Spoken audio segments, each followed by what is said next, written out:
Hey guys, this is Pamela with Pamela's Tarot Tales. I wanted to pop on and do a quick walkthrough video of the Darkness of Light Tarot. I'm trying to think who it's by. It's designed and illustrated by Tony DeMauro and published by Wavelength Laboratory.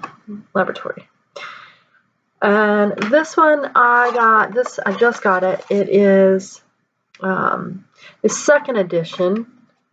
These are the extra cards. This second, my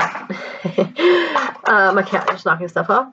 The second edition was sold as an as-is deck. So apparently they had some misprintings, some seconds basically, and they were selling them for really inexpensively. So I decided that I would get it. And I had seen this deck. I had been thinking about it recently because I'd seen it around and it photographs beautifully, and I was curious about it, but I really didn't need another deck at the moment. But when someone posted in for the Love of Cards group on Facebook that they had a as-is sale and they were $15, and I just couldn't pass it up since I'd been seeing it and been kind of wanting it, was curious about it. So anyway, I can talk while I show you. So this is the second edition, which is predominantly borderless. It has a little more pops of color than the first edition. And I got this, and I honestly, other than a few chipped corners, couldn't tell you what's wrong with it. It's pretty darn close to perfect. This is by far the sexiest magician I've ever seen. And I think it was worth the price alone just to see this guy pop up. And I posted him. There's Tarot Nerds is doing a Facebook challenge this month. This is July, and it's TN #TN Show Me Your Cards. And they do. You can see it in Facebook group or on Instagram. But I posted that one yesterday. It's amazing. So this is the High Priestess, and I can't even tell you that the camera isn't even picking up how beautiful this deck really is. And it's a Rider-Waite-Smith, and it's a straight up Rider-Waite-Smith pretty much, but it is gorgeous. And I wanted something that had some darkness and color, a little bit of mystery to it in some ways, but I really like the artwork, the painting style, the brush strokes that you see, the texture in it, just beautiful. Just really, really beautiful. It's taken me kind of by surprise, to be honest with you. And I haven't even done a reading with it yet. I literally just got it a few days ago. And I've been spending some time with it. Oftentimes when I get a new deck, especially when I have recently gotten a bunch of new decks, I will spend some time with it, just looking at it, and just laying with it, basically, just sitting with it and enjoying it as is before I really go into the reading of it. But I'd seen it around, and I just couldn't resist at that price point.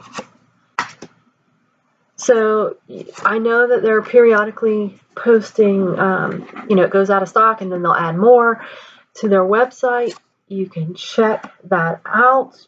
Just Google Darkness of Light and you'll find it. If you're looking for this deck, you can definitely buy it, not as a seconds, but you can also look and see if they're updating their stock on the as-is, because they are pretty much flawless. Like I said, they had a few chipped corners, nothing that, edging it didn't take care of, and it just seemed like it was kind of cut a little funny, meaning when they, did the rounders, it just didn't quite pop off right. So again, gorgeous edged and black, which I would have done anyway because it's Darkness of Light. You gotta have a little bit of edging on it. Oh, love this card. Six of Blades, just so pretty. So this one gets blamed or credited on kind of first seeing it from Maria from the Sacred Heart Tarot. This is one of her favorite decks, and one of her students has it and has been showing it, and then I'd seen it kind of all over the place recently, just popping up more and more and more, and usually I can resist, but you can't for $15 plus it was like $4.50 shipping or $4.75, so for less than $20 I've got a really nice deck.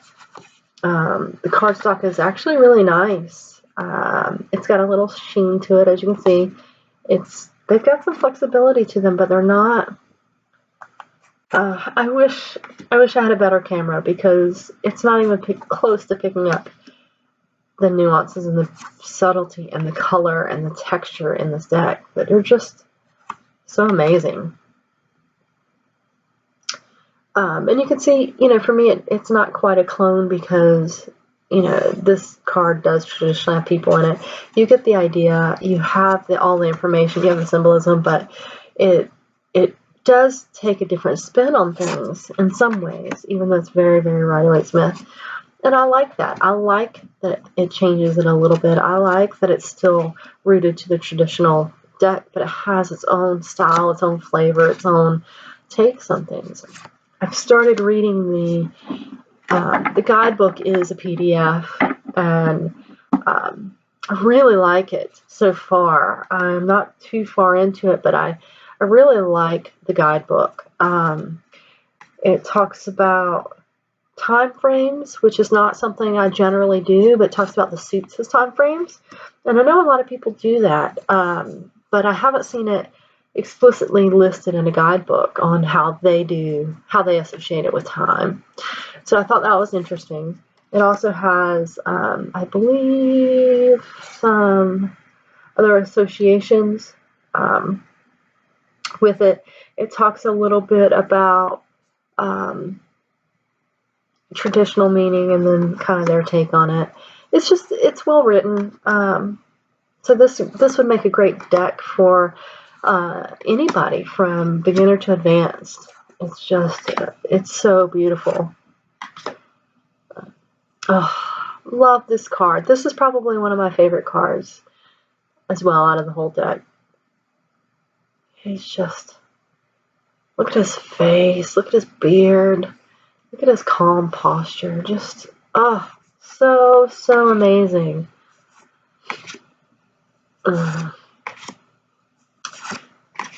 Alright, so I wanted to keep this pretty short, but you know me, I can talk and talk and talk. But we're getting to our suit of pentacles. And they are somewhat color-coded. The wands are in more pinks. The pentacles are in more browns. I also love this Four of Pentacles. I think this shows better than any cards I've seen just about that tightening down of hoarding of money, kind of not being open to the abundance that could be around you. I really get the meaning much more with this card than I say that any of the other traditional decks, or even some of the other cards I have. And then the cups are blue. So they have a little bit of color coding in some ways. The majors are more, because they're the element of spirit, are more black and white, with just even less pops of color.